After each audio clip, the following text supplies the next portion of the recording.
What's happening, YouTube? Anthony Marsh on Power Rangers Lost Galaxy fan film with my latest Power Rangers Lightning Collection review on the Dino Thunder Blue Ranger. And he is one of the many, characters from Wave 8 I want to include, because with the Dino Thunder Rangers almost halfway done, we just need yellow and black, and also particularly with Tommy as the Black Dino Ranger. At this point, we'll see what will happen when we get the rest of the team. This is my very first figure of any of the characters from Power Rangers Dino Thunder I've had for a long time. In fact, Dino Thunder was the last Power Ranger series I did get some action figures and stuff of, until I grew out of the franchise for a while because, middle school, high school, and all that stuff, because, and other things I was into during the 2000s when Dino Thunder was on. And so, but I never did had a toy of the Blue Dino Thunder Ranger, that being Ethan himself, because I never really thought that to this day I would get my hands on a Dino Thunder Blue Ranger toy of sort.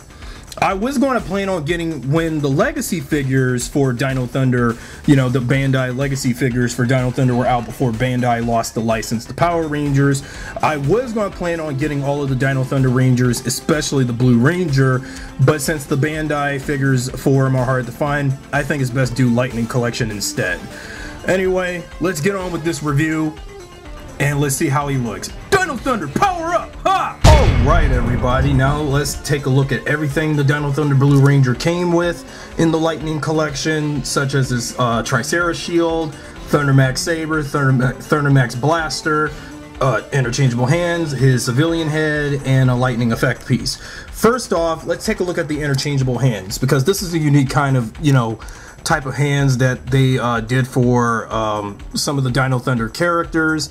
But until when I get the White Ranger and the Red Ranger, hopefully when I get the Dino Thunder White Ranger with a fixed helmet, because I know that the visor on that helmet wasn't done properly at the time of release. But this is one formation with the this hand would probably when he wields the Thundermax Blaster, and this hand would be when he holds the Tricera Shield. Well, actually, the standard hand can also hold on to the shield as well. So there goes those hands. Let's take a look at the Thundermax Blaster. The Thundermax Blaster is well painted, although I feel like there is probably some paint missing on like the teeth area, if you can briefly see that. Nevertheless, great way of doing that blaster. Well, wait until when I get the Red Ranger one, and whenever they do the Yellow Ranger in the future. This is the Thundermax Saber. The Thundermax Saber is alright. This was also well painted as well. Yeah, as a matter of fact, given what little detail they put onto the to the Saber, good enough, with the good balance of silver, blue, and a little bit of black and red. Okay, we got that going. This lightning effect piece, which you can put to the blaster, because I feel like I've seen this lightning effect piece a couple of times, and of course it's glittery. You put the effect piece somewhere on the tip of the saber, like displayed on the box somewhere. Where does it go? Because if you look closely, if you probably should see a hole gaping through the effect piece, you could probably still stick the figure. I mean, not the figure, the saber into the effect piece somewhere, but that's just how it is. But nothing wrong with this effect piece, but I'll figure out how to put that on there later. But most importantly, I like the way how they sculpted the Tricera Shield. The Tricera Shield has so much high detail to it, where I feel like this was a great, accurate depiction of the shield. We didn't get this from the Legacy figures, but I can tell from when they did the original 2004 toys for Dino Thunder, they didn't probably put enough paint detail on their basic weapons back when Bandai still did Power Rangers toys, and back when Dino Thunder had its toys out. But again, I didn't collect a lot of Dino Thunder stuff growing up, but I really like how nice and show authentic the shield really looks, and it's perhaps one of the best looking parts of it. You can place the Tricera Shield onto the Blue Ranger, from whether if you want to place the shield on his right hand, or, right arm or his left arm, take your pick. yeah, and you can put the Tricera Shield, you know, if you place the hands of the shield onto him. I mean, yeah, I mean, you can get that going. You just gotta be careful putting the shield somewhere where it should be appropriately. No, actually, the Tricera Shield was always in this arm because it won't work with the left arm, because you got also the Morpher here, and also the Dino Morpher. Now let's take a look at the figure of the Blue Ranger. The Dino Morpher is just a basic white, paint detail, because it feels like they just didn't want to put enough detail to the Morpher, so they just decided to leave it as it is. I really like the shade of blue, although when I compared this with the blue Mighty Morphin Ranger, this is more of a much lighter blue, well, based on, depending on the tinting of what my camera's focusing on with the contrasting and composition of the colors. This is more of a very light blue color, as I thought it would realize. I really like the detail, the color detail on the gold and white on the suit. Although I'm not really much of a big fan of the Dino Thunder Abba Ranger designs, but I really like the detail that Hasbro put to the figure, with the diamonds over the suits, like as, in the show and in the Sentai of Abba Ranger. You can do all kinds of articulation, as with all Lightning Collection figures, with the butterfly joints, the abdomen and the chest, and then do this, and then do a elbow crunch. And as for the knees, as usual, knee crunches. And then you also got this going, well, like every other Lightning figure I have. Oh, I can bend both knees on this one. Okay, unlike all my other Lightning figures, because I've always had problems trying to adjust the knees whenever I'm trying to pose the figures doing some posability. On the Dino Thunder Blue Ranger helmet, usually the helmet had white trims over the Triceratops visor, but they decided, well, again, to put silver trims, which I'm not that bothered by, but it's an alright, detail onto that, because it was not usually on past toys of the Blue Dino Ranger. The visor, the bylines around the visor was actually white, but they decided to put silver to it. This will probably be a same problem when I get the Red Ranger next time for Dino Thunder. So we got that going. Oh, and I forgot the Ethan head. Ethan's head, as you can look at it in detail with my fingers, this Ethan head does look a lot like his actor, looking like Kevin Dunaway, who was his actor.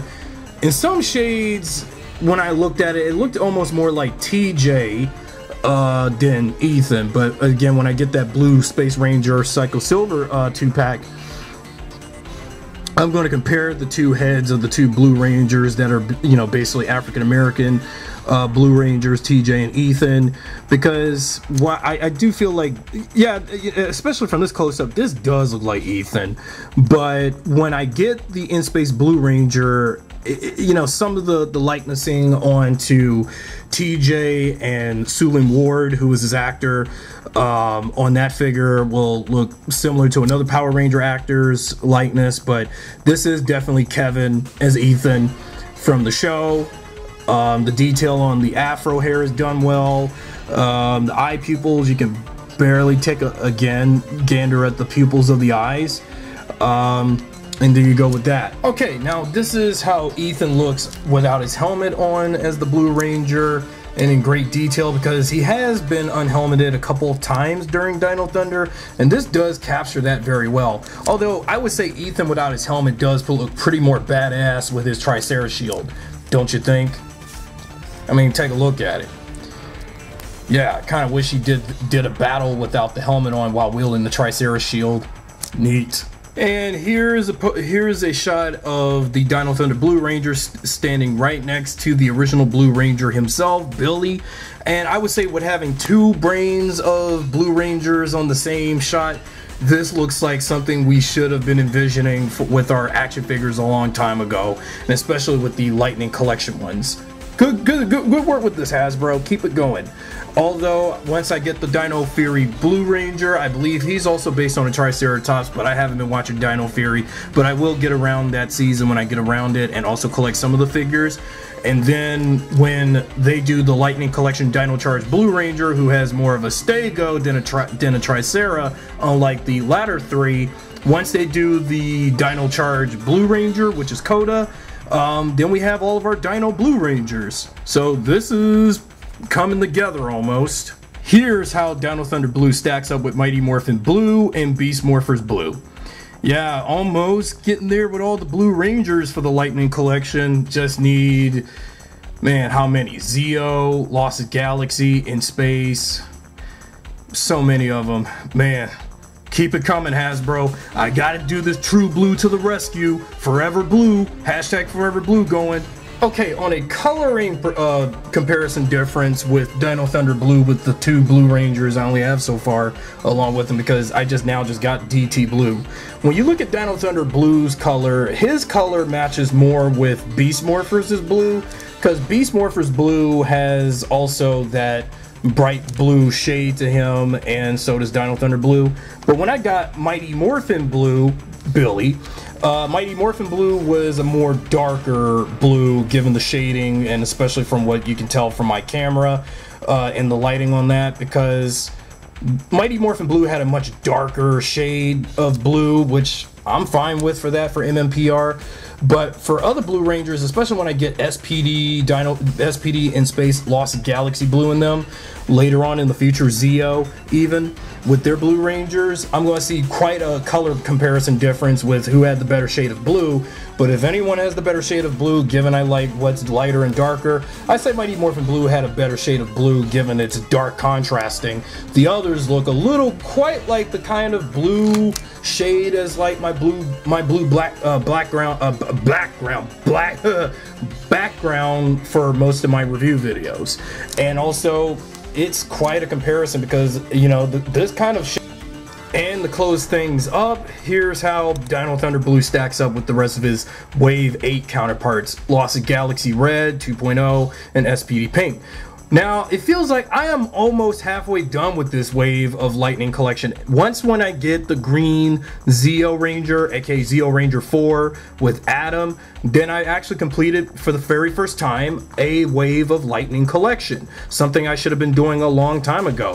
When I'm almost halfway close, like for instance, you know, hold on for a second. Now, if you look at a lot of my action figures of the Power Rangers for the Lightning Collection, I've almost gotten almost full waves.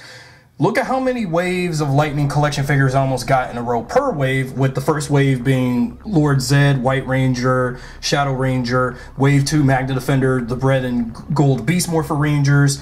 Wave 5 consisted of Mighty Morphin Blue and Ranger Slayer and the Gold Zeo Ranger, and this current wave consisting of Lost Galaxy Red 2.0 with Dino Thunder Blue and SPD Pink. So far so good almost with all of these waves of Lightning Collection so far, until the more figures I'll collect, then I'll have all of the teams, almost all of the characters by the respective released waves. And there you have it, folks. That's it. But though particularly, this is it for my review for the Dino Thunder Blue Ranger. What do you guys think of this review? See you guys next time with a brand new review. Anyway, thanks for watching.